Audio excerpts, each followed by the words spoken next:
आणि पवार साहेबांची सुप्रियाताई काही म्हणू शकतात, पण हा प्रश्न जो आहे हा सर्वोच्च न्यायालयाच्या विचाराधीन आहे.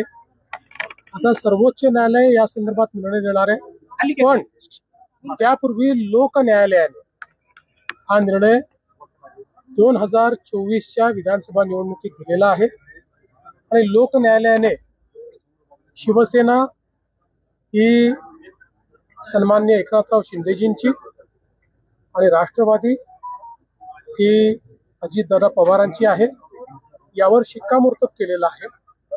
ठीक आहे, आता सुप्रीम कोर्ट काय करतात त्याकडे सगळ्यांचं लक्ष आहे, पण सुप्रीम कोर्टही हाच निर्णय दिला अशी आम्हाला अपेक्षा आहे. अधिवेशनाची सूचना जारी केलेली आहे. पहिल्यांदा जात न्याय माहितीची नोंद त्याच्यामध्ये भरली जाणार. पहिल्यापासून आम्ही सांगत होतो की केंद्र सरकारने जातनिहाय जनगणना ही घोषित केलेली आहे.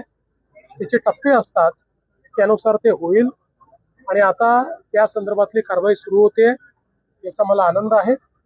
एक खूप मोठी मागणी अनेक वर्षांपासून होती, कुठल्याही सरकारने कधीच ती मान्य केली नाही, पण मोदी सरकारने ती मान्य केली. त्याबद्दल मी मोदी सरकारचे मनापासून आभार मानतो. कंपन्या प्रकरणी शरद पवार साहेब आज प्रत्यक्ष पाहणी दौरा करतायत आणि त्यांनी ट्विट सुद्धा केलेलं होतं. त्या ट्विटला मी उत्तर दिलेलं आहे. पवार साहेब ज्येष्ठ नेते आहेत, ते नेहमी महाराष्ट्राच्या हिताचा विचार करतात, म्हणूनच त्यांच्यापर्यंत चुकीची माहिती जाऊ नये या दृष्टीनं खरी माहिती मी त्या ठिकाणी दिली.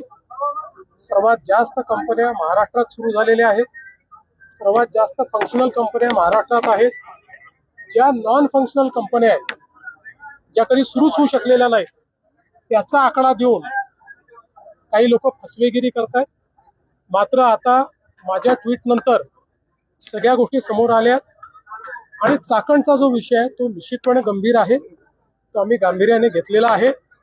असं लक्षात येत आहे की 5-7 एजन्सीजमुळे त्याचा कोणी वाली नाही आहे, त्यामुळे जिल्हाधिकाऱ्याला त्याचा वाली करून त्यांच्या अंतर्गत सगळ्या एजन्सीजचं कोऑर्डिनेशन करण्याचा आम्ही प्रयत्न करतो आणि त्यातनं तिथले ज्या काही समस्या आहेत त्या आम्ही दूर करू. काल खरं म्हणजे लोकसभेचे विरोधी पक्षनेते श्री राहुल गांधी यांनी जो छिछोरेपणा केला तो कुठल्याही परिस्थितीत अशोभनीय अशा प्रकारचा आहे. ज्या प्रकारे देशाच्या प्रधानमंत्र्याचा तर अपमान केलाच, पण त्याचवेळी इटलीच्या महिला राष्ट्रप्रमुखाचा इतक्या खालच्या दर्जाला जाऊन त्यांनी जो अपमान केला, या देशामध्ये अशी छिछोरगिरी यापूर्वी कुठल्याही नेत्याने केली नव्हती. गल्लीतले नेते देखील अशा पद्धतीनं वागत नाहीत. खरं म्हणजे माझं तर असं मत आहे की राहुल गांधी आणि संदीप दीक्षित यांनी राष्ट्राची माफी मागितली पाहिजे. कल भारत की लोकसभा के विपक्षी नेता और कांग्रेस पार्टी के नेता राहुल गांधी, इन्होंने जो छिछोरापन दिखाया, इसको छिछोरेपन के सिवाय दूसरा कुछ कहा नहीं जा सकता. ऐसा छिछोरा नेता इससे पहले भारत ने कभी देखा नहीं. जिस प्रकार से मंच के ऊपर प्रधानमंत्री जी को तो अपमानित किया, लेकिन इटली की एक महिला राष्ट्र प्रमुख को जिस प्रकार से अपमानित करने का काम हुआ.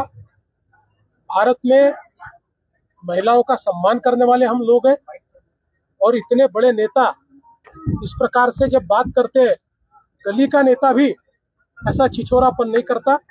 मुझे ऐसा लगता है राहुल गांधी ने और संदीप दीक्षित ने देश की माफी मांगी थी.